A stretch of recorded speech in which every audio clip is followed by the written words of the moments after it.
हिंदुत्व टिकवायचं असेल तर आपल्याला मग याच्याशिवाय भारतीय जनता पक्षाशिवाय पर्याय नाही. सेंट्रल गव्हर्नमेंटमध्ये he has done good work. 370 हटवणं, बाकीचे जे गोष्टी आहे मोठे मोठे, they are good policies.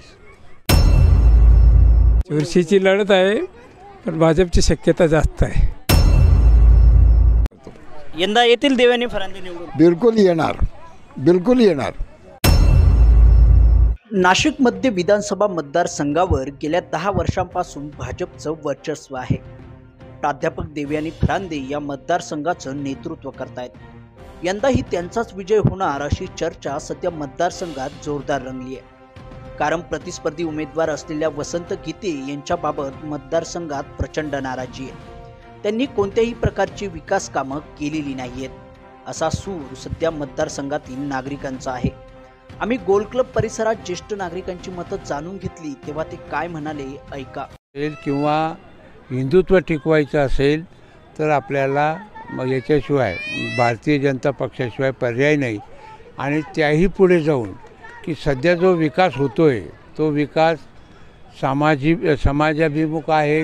Nashik मध्य मतदारसंघामध्ये तुम्हाला काय वाटतं? नाशिक मतदारसंघामध्ये जे वातावरण आहे, मी जे फक्त ऐकतो, प्रत्यक्ष बाहेर गेलेलं देवयानी फरांदेचंच वातावरण आहे. त्यांनी विकास कामं केली आहेत ना. विकास कामं देवेंद्र, आता समजा नवीन मध्यवर्ती बस स्थानक केलेलं आहे. त्याच्यानंतर हे गोल क्लबचं नूतनीकरण केलेलं आहे. त्याच्यानंतर आता महावीर धर्मार्थ दवाखान्यासाठी 2 कोटी रुपयाचे काहीतरी निधी केलेला आहे. म्हणजे त्यांचं सामाजिक बांधिलकी जी आहे ती आहेच. आणि विशेषतः काय, त्या प्राध्यापिका असल्यामुळे उच्च शिक्षित आहेत. आणि त्या उच्च शिक्षित असल्यामुळे त्यांना समाजाचा जो व्ह्यू आहे, व्हिजन आहे, हे त्यांना कळतं.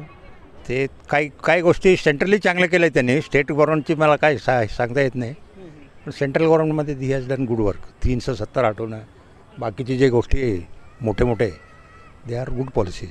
म्हणजे विरोधक आरोप करतायत की विकास झाला नाही किंवा जे बोललेले तुम्ही ते केलं नाही. ते विकास तर कोणाला बी करावाच लागतो. कोणते बी पार्टी आले तरी, कोणी बी आलं तरी थोडाफार तर करावा लागतो, कमी जास्त प्रमाणात. पण ब्रॉड माइंड याच्यानी पॉलिसीनी traditionally we are BJP voters. ते चांगलं आहे सगळं. म्हणजे ते मॅडमने हे देवयानी फरांदे मॅडमने केलं आहे गोल क्लबचं सगळं. परंतु कामांवर खुश आहात का? काय नाही, काम चांगलं आहे त्यांचं, त्याबद्दल वादच नाही.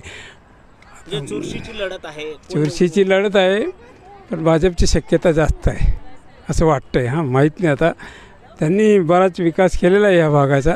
त्यांचं इम्प्रेशन चांगलं आहे. मोदींनी जे काही काम केलेलं आहे ते अतिशय चांगलं केलेलं आहे. देवयानी फरांदेंनी सुद्धा इथे काम चांगलं केलेलं आहे. गोष्ट अशी आहे की कामं असतात 1000, एका रात्रीत काही 1000 कामं होत नाहीत. त्या दृष्टीने ते जे काही काम करतात ते अतिशय चांगलं करतात. यंदा येतील देवयानी फरांदे निवडून? बिलकुल येणार.